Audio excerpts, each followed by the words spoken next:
नमस्ते दोस्तों, आज की क्लास में हम लोग हिंदी ग्रामर पढ़ेंगे फॉर क्लास 6 एंड आज का हमारा चैप्टर है चैप्टर 2 वर्ण विचार फोनोलॉजी।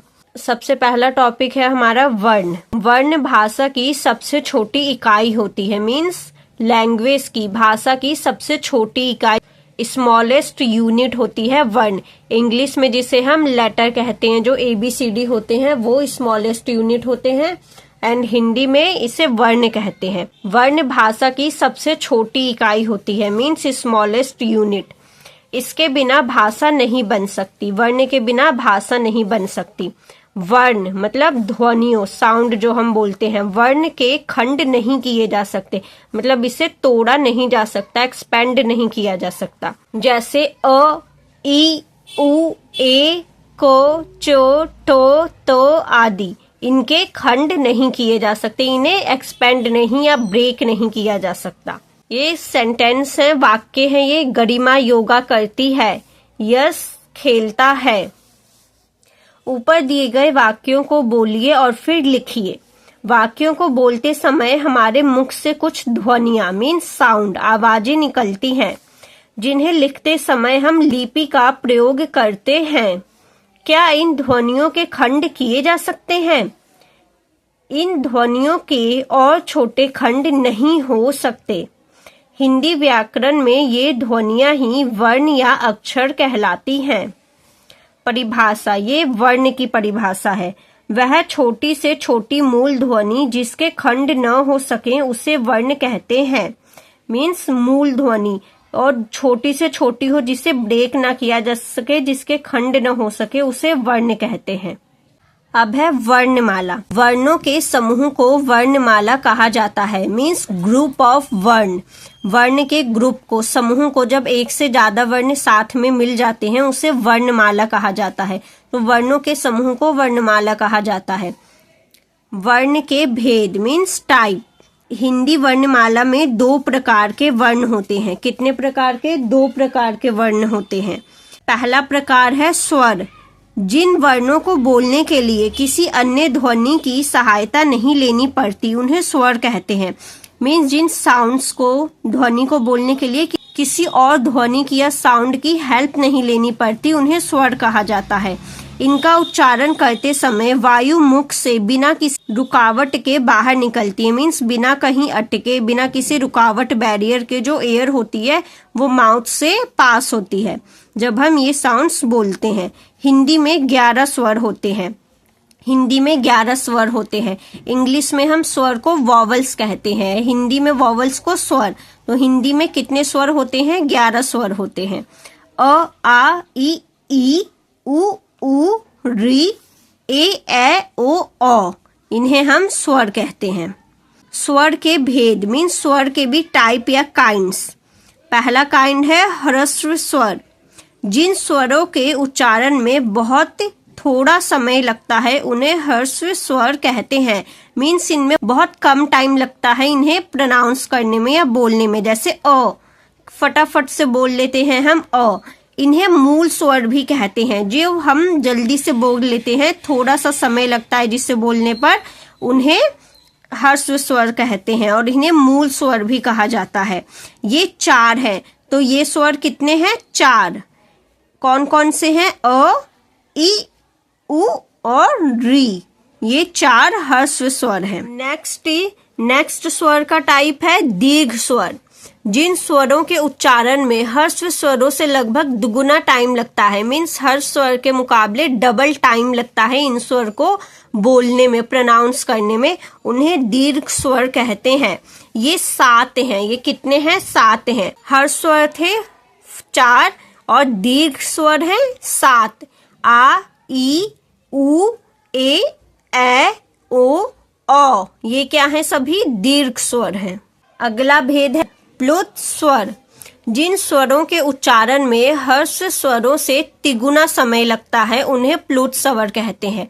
देखिए, हर्ष स्वर में थोड़ा समय लगता है, दीर्घ स्वर में उसके मुकाबले दुगना मीन्स डबल टाइम लगता है, एंड प्लुत स्वर में हर्ष स्वर के मुकाबले तिगुना समय यानी 3 टाइम्स ज्यादा टाइम लगता है, तिगुना समय लगता है, उन्हें प्लुत स्वर कहते हैं।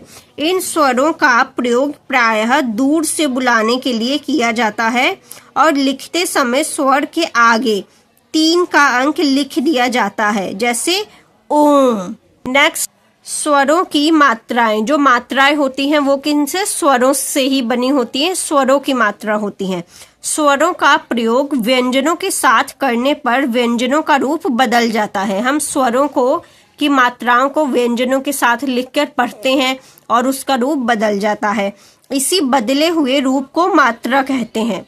स्वरों की मात्राएं इस प्रकार हैं। यहाँ पर क्या है? स्वरों की मात्राएं हैं। अ की कोई मात्रा नहीं होती। फ ल फल, इसमें कोई मात्रा नहीं है, मीन्स इसमें अ की मात्रा है। ये जो हमारे व्यंजन होते हैं ऐसे होते हैं, इन्हें हलंक कहा जाता है। जब इनके साथ अ लगता है तभी ऐसे पूर्ण वर्ण बनते हैं, जैसे फ ल फल, फ के साथ अ, ल हलंक और इसके साथ अ, फ ल फल। यह आ की मात्रा, कैसी? ए की डंडी। क के साथ आ की मात्रा, फिर ल के साथ आ की मात्रा। काला। ई, यह है छोटी ई की मात्रा। सिर, स में छोटी ई की मात्रा ऐड की। र के साथ अ की मात्रा, सिर। ई, बड़ी ई की मात्रा।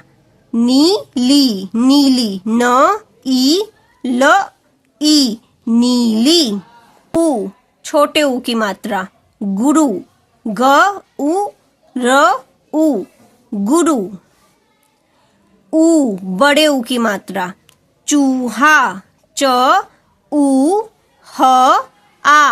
चूहा।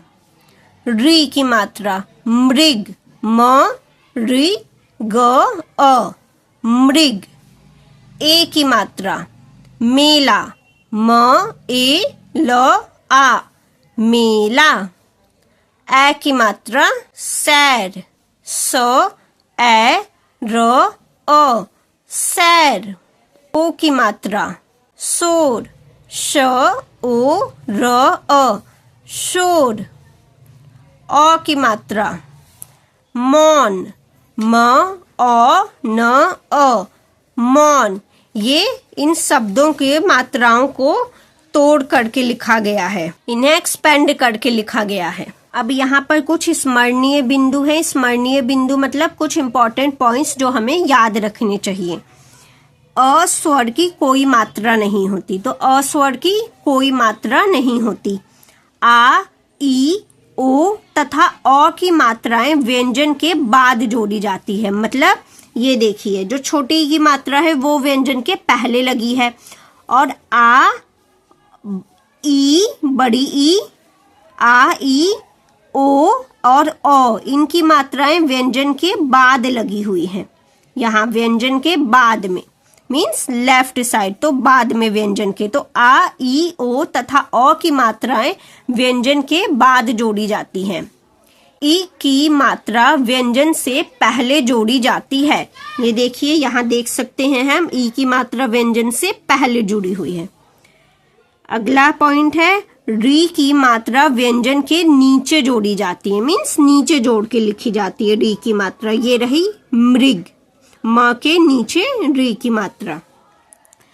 ए तथा ए की मात्राएं व्यंजन के ऊपर जोड़ी जाती हैं। ए तथा ए की मात्राएं व्यंजन के ऊपर, ये देखिए, ये ए की मात्रा म के ऊपर और ये ए की मात्रा स के ऊपर। मेला, सैर। तो र में ऊ तथा ऊ की मात्राएं इस प्रकार जोड़ी जाती है, थोड़े अलग प्रकार से जोड़ी जाती है।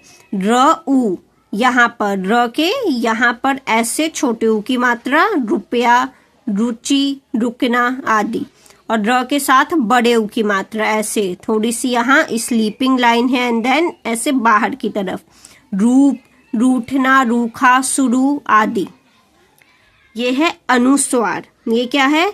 जब हम अनुस्वार का उच्चारण करते हैं तो केवल नाक से हवा निकलती है, इसे ये बिंदी के रूप में लिखा जाता है, जैसे गंगा, अंक, पंछी आदि। जो अंग से अंगूर होता है यह वह है अनुस्वार।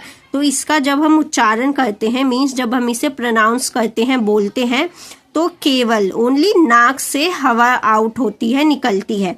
इसे ऐसे बिंदु के रूप में लिखा जाता है, गंगा, अंक, पंछी आदि। ये है विसर्ग। विसर्ग क्या होता है? अह। यह आपने पढ़ा होगा, अह। अह खाली। अह की मात्रा को विसर्ग कहते हैं। तो अंग से अंगूर जो होता है, उस अंग की मात्रा को अनुस्वार, और विसर्ग अह की मात्रा को विसर्ग कहते हैं। इसे ऐसे लगाया जाता है। इसका उच्चारण ह के समान होता है। इसका प्रयोग संस्कृत शब्दों में ही किया जाता है। मीन्स इसका विसर्ग का प्रयोग संस्कृत शब्दों में किया जाता है, जैसे दुख, प्रातः, पुनः, अतः आदि। अगला है अनुनासिक। इसका उच्चारण मुख और नासिका से होता है, मीन्स माउथ से एंड नोज से, मुंह से और नाक से। मुख और नासिका से होता है। इसका चिन्ह चंद्र बिंदु, हम क्या पढ़ते हैं ना, चंद्र बिंदु, ऐसा होता है। इसका चिन्ह चंद्र बिंदु है। जैसे आंख, दांत, ऊंची आदि। चांद, चांद में भी अनुनासिक लगता है। अगला है व्यंजन। व्यंजन क्या है? ये जो हमने पढ़ा था कि हिंदी वर्णमाला में 2 प्रकार के वर्ण होते हैं। तो एक प्रकार हमने पढ़ा स्वर, और ये हमने स्वर के भेद पढ़े। अगला प्रकार है वर्णमाला का व्यंजन। अब हम व्यंजन पढ़ेंगे। तो जो वर्ण स्वरों की सहायता से बोले जाते हैं उन्हें व्यंजन कहते हैं। जो वर्ण स्वरों की हेल्प लेके, सहायता से बोले जाते हैं, उन्हें व्यंजन कहते हैं। अब व्यंजन के भेद। पहला है स्पर्श व्यंजन। जिन व्यंजनों को बोलते समय मुख यानी मुंह के कोई भी 2 भाग आपस में पूर्ण रूप से स्पर्श करते हैं। स्पर्श मतलब टच, मतलब जिन व्यंजन को बोलते समय मुंह के कोई 2 भाग, 2 पार्ट्स आपस में टच होते हैं, पूर्ण रूप से कंप्लीटली टच करते हैं एक दूसरे को, उन्हें स्पर्श व्यंजन कहते हैं। इनकी संख्या 25 होती है। स्पर्श व्यंजन 25 होते हैं। इन्हें निम्नलिखित 5 वर्गों में बांटा गया है। स्पर्श व्यंजन को 5 वर्गों में बांटा गया है। ये है वर्ग, ये है वो है व्यंजन, और ये है उच्चारण स्थान, मतलब उसे कहाँ से बोला जाता है। पहला है क वर्ग, च वर्ग, ट वर्ग, त वर्ग और प वर्ग। क वर्ग क, ख, ग, घ, अंग। इन्हें हम कंठ से बोलते हैं, मीन्स गले से बोला जाता है। च वर्ग च, छ, ज, झ, इय, तालु, मीन्स इसे तालु से बोला जाता है। ट वर्ग ट, ठ, ड, ढ, न, इसे मूर्धा से बोला जाता है, मीन्स मुंह के ऊपर वाले हिस्से से। त वर्ग त, थ, द, ध, न, दांत, दांत से बोला जाता है। दांत से इसका उच्चारण दांत के पास से होता है। प वर्ग प, फ, ब, भ, म, ये क्या है? ओष्ठ, मतलब होंठ, लिप्स। प वर्ग का उच्चारण स्थान होंठ होता है। इनकी ध्वनि होंठ से निकलती है। ड और ढ भी स्पर्श व्यंजनों के साथ रखे जाते हैं। ये था स्पर्श व्यंजन। व्यंजन के भेद। पहला भेद। दूसरा अंतःस्थ व्यंजन। इन व्यंजनों का उच्चारण करते समय जिह्वा मतलब जीभ मुख के किसी भाग को पूरी तरह स्पर्श नहीं करती, मतलब किसी भी भाग को पूरी तरह जीभ टच नहीं करती मुंह के अंदर। ये 4 है, य, र, ल, व। ये चारों अंतःस्थ व्यंजन है। ग ऊष्म व्यंजन। जिन व्यंजनों का उच्चारण करते समय वायु मुख के विभिन्न भागों से टकराती है, मतलब अलग अलग भाग से वायु एयर टकराती है, उन्हें ऊष्म व्यंजन कहा जाता है। रगड़ के साथ उच्चारण होने के कारण इन्हें ऊष्म व्यंजन कहते हैं। इनकी संख्या 4 है, श, श, स और ह। ये चारों ऊष्म व्यंजन है। संयुक्त व्यंजन। ये क्या होता है? जब 2 संयुक्त मतलब साथ में, जब 2 व्यंजनों के मेल से बने व्यंजन संयुक्त व्यंजन कहलाते हैं। हिंदी में 4 संयुक्त व्यंजन है, यानी जब 2 व्यंजन साथ में मिलकर कोई नया व्यंजन बने उसे संयुक्त व्यंजन कहते हैं। ऐसे 4 हिंदी में संयुक्त व्यंजन है। छ, क और श के साथ छ, कक्षा, रक्षा। त और र से त्र, मित्र, पुत्र। ज और इय से ज्ञ ज्ञान यज्ञ। श और र से श्र श्री श्रम। द्वित्व व्यंजन वे व्यंजन जो दो समान व्यंजनों के संयोग से बनते हैं, मतलब सेम व्यंजन हो। यहाँ अलग अलग व्यंजन थे, उन्हें जोड़कर नया व्यंजन बना संयुक्त व्यंजन। यहाँ पर दो सेम व्यंजन है, मीन्स क क साथ में, ख ख साथ में, ग ग साथ में, च च साथ में। वे व्यंजन जो दो समान व्यंजनों के संयोग से बनते हैं द्वित्व व्यंजन कहलाते हैं। जैसे बच्चा, यहाँ भी च है, यहाँ भी च है और ये मिलकर बना, इसे द्वित्व व्यंजन कहेंगे। यहाँ आधा च हो गया, यहाँ पूरा च। बच्चा, कुत्ता, सिक्का आदि। व्यंजन संयोग व्यंजन से व्यंजन को जोड़कर संयुक्त ध्वनियों का निर्माण होता है। इस संयोग के कुछ नियम हैं जो इस प्रकार हैं।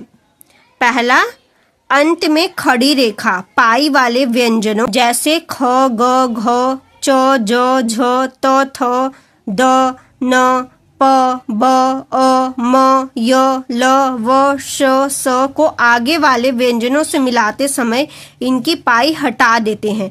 जैसे च और छ, च आधा हो गया और छ पूरा है, गुच्छा। प और य, प आधा और य पूरा, प्यारा। ब और द, ब आधा द पूरा, शब्द इत्यादि। इन्हें व्यंजन संयोग कहा जाता है। दूसरा है बिना पाई वाले व्यंजन, जैसे छ ट ठ ड ढ ह में हलंत लगाते हैं और जिससे इन्हें मिलाया जाता है उन्हें पूरा लिखते हैं। जैसे ट में हलंक लग गया और ठ के साथ इसे मिलाया जा रहा है, ठ पूरा लिखेंगे तो मट्ठा। ह के साथ हलंक न पूरा, चिन्ह। द के साथ हलंक ध पूरा, दध। ड के साथ हलंक ध पूरा, गड्ढा इत्यादि। उपयुक्त शब्दों को मट्ठा, चिन्ह, बुद्ध, गड्ढा के रूप में भी लिखा जाता है। क और फ वर्ण के बीच में पाई होती है। इन्हें अन्य वर्णों के साथ मिलाते समय इनकी घुंडी के झुके हुए भाग को हटा दिया जाता है। मीन्स ये जो घुंडी है, इसे घुंडी कहते हैं, जो नीचे लिखा करते हैं, इसका जो झुका हुआ भाग है इसे हटा देते हैं दूसरे व्यंजन के साथ मिलाने पर। जैसे क हलंक और ल, आधा क हो गया ये ल, शक्ल। क य वाक्य, फ ल फ्लू, फ तो रफ्तार इत्यादि। र के संयोग के निम्नलिखित नियम है। मीन्स र के संयोग कैसे बनेंगे। जब र स्वर रहित र हो तो इसे आगे वाले वर्ण के ऊपर लगाते हैं। र और य, सूर्य, तो आगे वाला वर्ण य है, य के ऊपर ऐसे लगाया है तो सूर्य। ये है रो। रो क कड़क, रो व पर्व, रो प सर्प इत्यादि। यदि र से पूर्व स्वर रहित व्यंजन हो तो र उसके पैरों में लगते हैं। जैसे क और र चक्र, ड र मुद्रा, नेत्र, ग र ग्रह। ट तथा ड के साथ र इस प्रकार जुड़ता है। ट के साथ र ट्र, ट्रक, राष्ट्र। ड के साथ र ऐसे नीचे ड्रम, ड्रामा। श के साथ र जोड़ने पर स्र हो जाता है। श र स्र, श्रीमान, परिश्रम। स के साथ र जोड़ने पर स्र हो जाता है। स्र, स्रोत, श्राव, सहस्र। अब यह है उच्चारण स्थान। मीन्स इन्हें किस स्थान से उच्चारण किया जाता है, बोला जाता है। किसी वर्ण का उच्चारण स्थान मुख का वह भाग होता है जिससे किसी वर्ण का उच्चारण होता है। मीन्स उस भाग से वर्ण को उच्चारण किया जाता है, बोला जाता है। विभिन्न वर्णों के उच्चारण स्थान नीचे तालिका में दिए गए हैं।